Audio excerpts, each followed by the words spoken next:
Herni. Coba kau bantu Agus itu.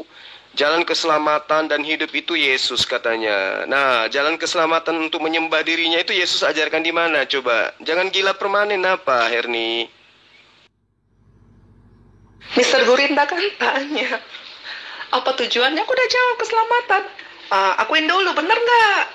Gitu. Kalau udah akuin bener, oke. Loncat lagi di masalah lain. Oke, begitu Mister Gurinda. Mama betina ini ngomong juga rupanya dari tadi ketak-ketik. Ikut Yesus. Kamu ikut Yesus katamu. Apanya yang kamu ikutin Yesus? Coba. Yesus menyembah Allah. Dia taat Taurat. Kamu ikutin Yesus itu apanya yang kamu ikutin? Yang benar kamu ikutin Paulus. Nyembah Yesus. Sadar ndak kamu di situ, Mbak Betin?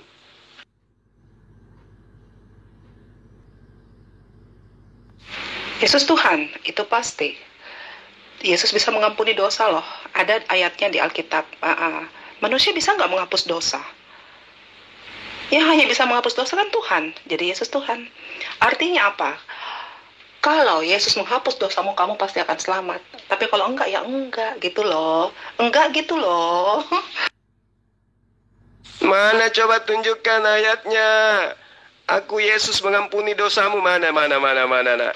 Aduh. Ibu ini sudah tua, masih juga suka bohong, penipu. Makanya jangan bodoh, baca Alkitab saya itu.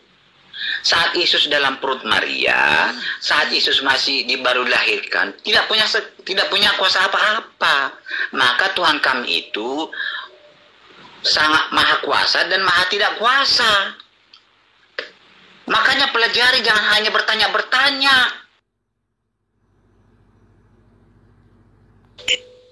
Anda tahu nggak ceritanya? Maksudnya Gunung Batuku, Tuhan adalah Gunung Batuku. Maksudnya apa coba? Kalau Anda asal jeplak aja ya sama aja. Nggak tahu maksudnya, nggak tahu artinya ya. Tidak semudah seperti itu ya. Ya, Asuma ya. Tidak seperti itu kesimpulannya. Ada artinya kenapa Tuhan menyebutkan Tuhan gunung batuku dan keselamatanku di dalam Alkitab. Artinya apa? Coba mikir. Ya, saya beritahu ya, supaya Anda dan teman-teman muslim itu mengerti. Arti Tuhan adalah gunung batu dan perlindunganku. Artinya adalah Tuhanlah naungan kita. Ya. Kita sebagai umatnya hanya berserah kepadanya. Itu artinya. Dan Tuhanlah yang melindungi kita dari segala bahaya, dari segala percobaan. Ya. Kalau tidak tahu artinya ya sama aja memahami Quran ya, tentang surat Al-Fatihah, Baqarah ya. Kalau tidak tahu artinya sama aja ya. Ya udah jelasin aja. Kalau Allah di dalam kitabnya Bani Israel diterangkan Allah itu Tuhan gunung batu, itu maksudnya apa? Apakah itu berbicara mengenai kemahakuasaannya, kekuatannya, kedahsyatannya dia sebagai esensi pencipta atau gimana? Nah, Tuhan gunung batu cocok nggak dinobatkan kepada Yesus? Itu dulu coba terangin. Kenapa nggak cocok? Cocok aja. Ya. Ibaratkannya seperti itu. Anda bisa mengatakan hal seperti itu, saya juga bisa mengatakan hal seperti itu. Ya, Tuhan adalah gunung batuku dan keselamatanku. Memang Yesus siapa? Yesus adalah Sang Pencipta.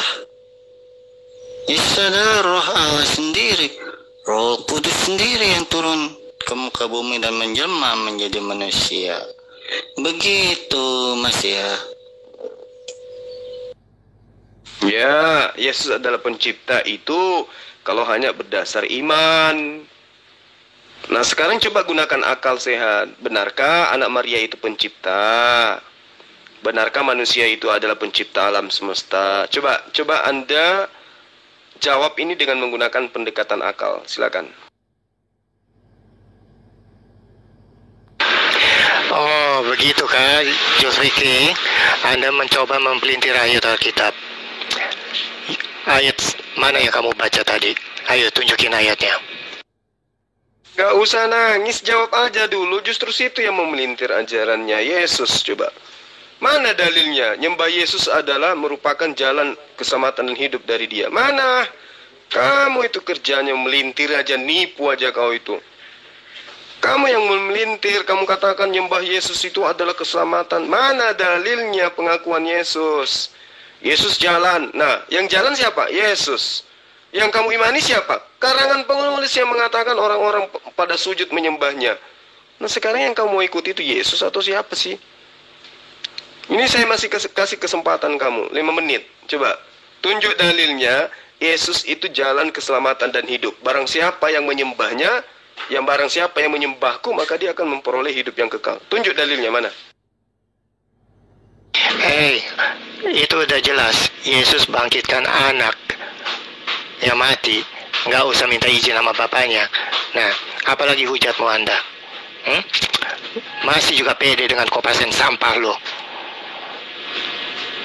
Ayo, ayat mana yang Yesus harus berdoa dulu untuk memohon? Apakah itu terjadi sesudah anak ini atau sebelum anak ini? Ayo lu jawab.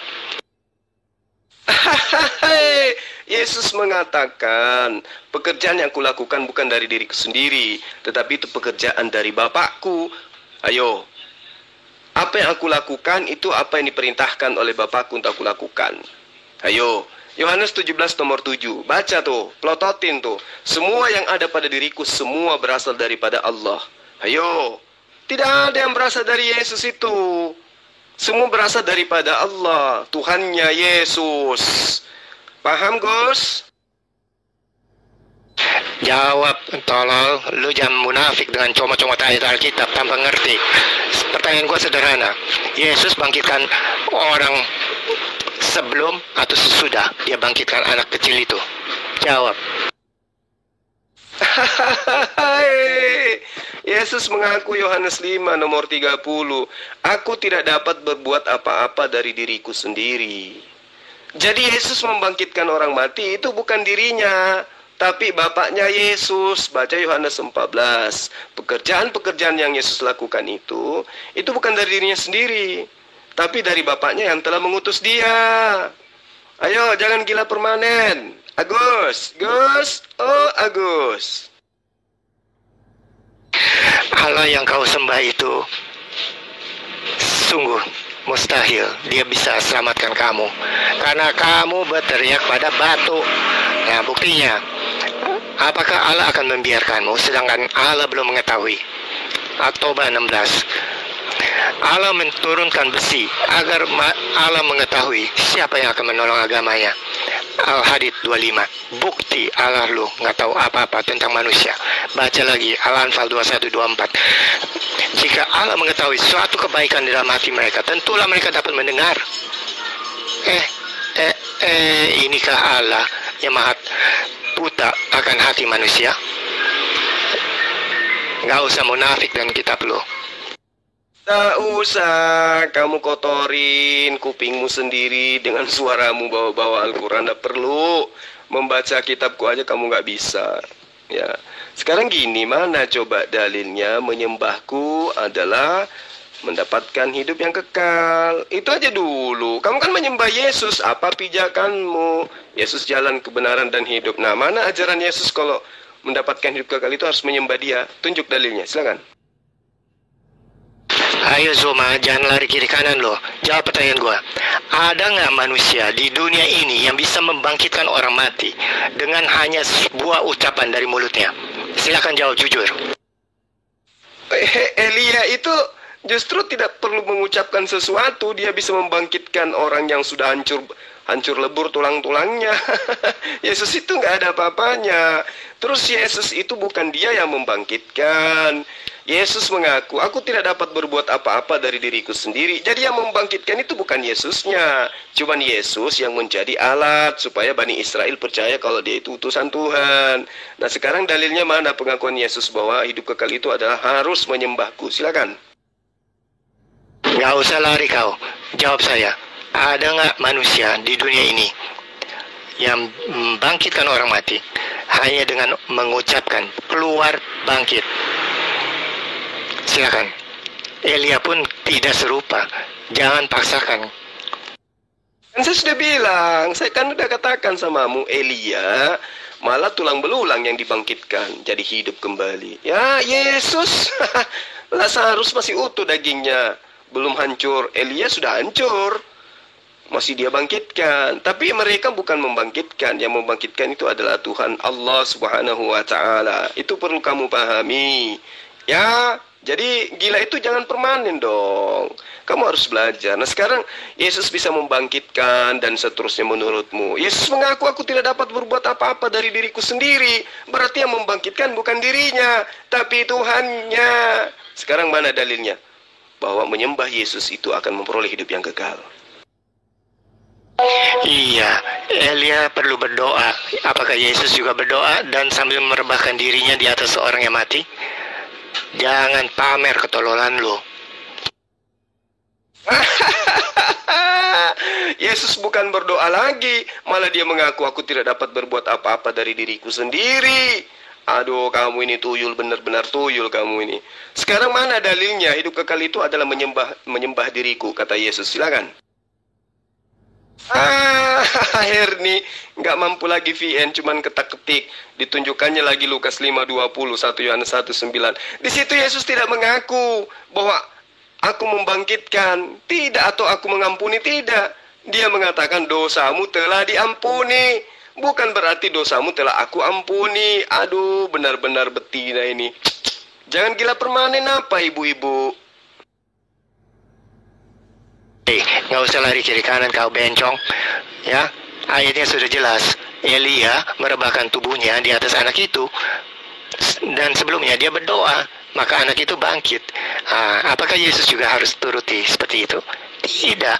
Maka akui saja jujur, hanya Yesus yang sanggup bangkitkan anak atau orang mati dengan sebuah ucapan di bumi ini. Bodoh jangan kau simpanlah. Bodoh. Paham, kamu bodoh mengimani batu sebagai Allahmu. Mana ucapan Elia mengatakan aku tidak dapat berbuat apa-apa dari diriku sendiri? Ada enggak? Ada enggak ucapan Elia kayak begitu? Kalau Tuhanmu Yesus ada, coy. Aku tidak dapat berbuat apa-apa dari diriku sendiri. Apa yang aku lakukan adalah apa yang diperintahkan oleh Tuhanku untuk aku lakukan. Gimana, cok? Ayo, kau ngatain aku bencong. Lah, suaramu aja kayak banci kaleng. Gimana sih? Gini aja, Gus. Tunjukkan aja buktinya. Hidup kekal itu adalah menyembah diriku. Mana ucapan Yesus? Silakan. Saya membaca fakta, Pak. Anda menghujat dengan logikamu. Kalau kamu tidak percaya apa yang ditulis, apalagi orang dunia percaya dengan apa yang kau ucap. Anda bukan berdebat dengan pesorak. Kita debat secara teks, bukan logikamu yang dihargai. Tekstual, bukti. Ya, kalau tekstual mana coba pernah kamu membaca kitabku? Pernah enggak kamu membaca berdasarkan teks yang ada dalam Al-Quran? Tidak pernah kan? Banyak cerita. Sekarang coba tunjukkan dalilnya. Mana pengakuan Yesus bahwa hidup kekal itu adalah menyembah Yesus? Pengakuan Yesus loh, kan dia yang jalan, dia yang selamat, keselamatan dan hidup. Yesus, bukan pengarang kitabmu. Maka sejatinya yang harus menunjukkan pernyataan bahwa menyembah Yesus adalah keselamatan, hidup kekal, Yesus. Nah, mana dalilnya? Coba tunjukkan. Dan lo, ya, penyembah batu Arab, budak Arab, apakah pantas Allah kerjanya mengutuk-ngutuk manusia untuk mati?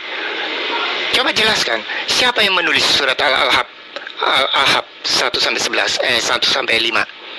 Apakah pantas mengimani Allah yang suka manusia itu dikutuk? Pakai otakmu. Salto. Coba dalilnya mana? Ya, mana ajaran Yesus yang adalah jalan bahwa dia harus disembah? Nggak ada kan? Nah, makanya kamu kesana kemari belepotan, kamu katakan membangkitkan orang mati dan seterusnya. Saya ajarin sama Gus ya, sebagai materi terakhir dari saya supaya kamu itu jangan gila permanen. Yesus itu mengajarkan di dalam Yohanes 5 nomor 20. Yohanes 4 nomor 34 lah.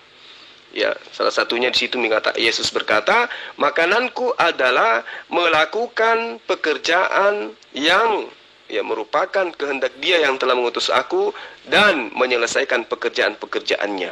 Berarti Yesus itu melakukan pekerjaan yang diperintahkan oleh Tuhannya untuk Ia lakukan. Berarti Dia pesuruh. Ngerti? Sekali lagi saya katakan, di dalam Yohanes 4 nomor 34, makananku adalah melakukan kehendak Allah yang mengutus aku dan menyelesaikan pekerjaan-pekerjaan yang diperintahkan kepadaku. Artinya Yesus membangkitkan itu karena itu perintah Allah untuk Dia. Diperintahkan oleh Allah untuk Ia lakukan itu. Ngerti ya? Ngerti enggak? Nah, makanya saya katakan, lalu kemudian dalam Yohanes 5 nomor 20, sebab Bapa mengasihi aku dan Ia menunjukkan kepadaku segala sesuatu yang dikerjakannya sendiri, bahwa Bapa akan menunjukkan kepadanya pekerjaan-pekerjaan lebih besar daripada pekerjaan itu sehingga kamu menjadi heran. Nah, itu pengajaran Yesus itu. Kemudian Yohanes 5 nomor 36, aku mempunyai kesaksian lebih besar daripada kesaksian Yohanes, yaitu segala pekerjaan yang diserahkan Bapa kepada aku supaya aku melaksanakannya. Nah, pekerjaan itulah yang kukerjakan sekarang, dan itulah yang memberikan kesaksian tentang aku bahwa Bapa mengutus aku. Jadi Yesus itu melakukan pekerjaan mujizat apapun, itu semua adalah perintah dari Bapaknya. Jadi berhenti kau menyembah Yesus hanya karena Yesus itu membangkitkan Lazarus dan seterusnya. Kenapa? Karena Yesus membangkitkan itu karena perintah dari Bapaknya. Saya ulang, Yohanes 5 nomor 36. Tetapi aku mempunyai satu kesaksian yang lebih penting dari kesaksian Yohanes. Apa itu? Yaitu segala pekerjaan yang diserahkan Bapa kepadaku. Berarti Yesus itu hanya penerima tugas supaya aku melaksanakannya. Pekerjaan itu juga aku kerjakan sekarang, dan itulah yang memberi kesaksian tentang aku, bahwa Bapa yang mengutus aku. Jadi kamu jangan gila permanen. Ya? Jangan gila permanen. Kamu waraslah setelah saya terapi kayak begini, tolong supaya kamu itu tersadarkan. Jangan gila permanen. Gitu ya Gus ya?